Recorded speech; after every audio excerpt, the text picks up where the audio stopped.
Solapur Dolby मुक्त करण्यासाठी सजग सोलापूर नागरिकांच्या वतीने 1,00,000 सह्यांची मोहीम उद्दिष्ट ठेवून 18 ऑगस्ट 2025 रोजी सोलापूरचे ग्रामदैवत शिवयोगी सिद्धरामेश्वर मंदिर येथून सह्यांची मोहीम शुभारंभ करण्यात आला।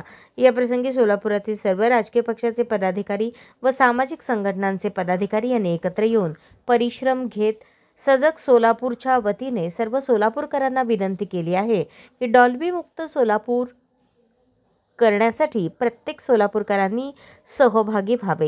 ही सह्यांची मोहीम सोलापुरातील विविध चौकात, मंदिर, हॉस्पिटल येथे घेण्यात येणार असून या प्रसंगी महेश धाराशिवकर, निरंजन बोद्दुल, अनुप रायकर, संदीप केळम, सनी पाटील, मनोज कामेगावकर, रमण कुलकर्णी, विजय चोल्ले, आकाश कुलकर्णी आदी सजग सोलापूर डॉल्बी मुक्त सोलापूर नागरिकांनी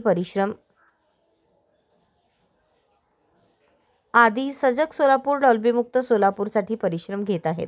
या सह्यांच्या मोहिमेमध्ये सोलापूर मनपाचे आयुक्त डॉक्टर सचिन ओंबासे, काँग्रेस शहराध्यक्ष चेतन नरोटे, जगदीश पाटील, विनोद भोसले, भीमाशंकर मेत्रे, प्रताप चव्हाण, विजय पोकाळे, श्याम पाटील, राहुल गंधुरे, श्रीनिवास कर्ली, मनोज हिरेहब्बू आदींनी सह्यांच्या मोहिमेमध्ये सही करून डॉल्बी मुक्त सोलापूरसाठी पाठिंबा दिला। अशाच नवनवीन अपडेटसाठी जनता राज्य न्यूज चॅनलला सबस्क्राईब करा, लाईक करा आणि शेअर करायला विसरू नका।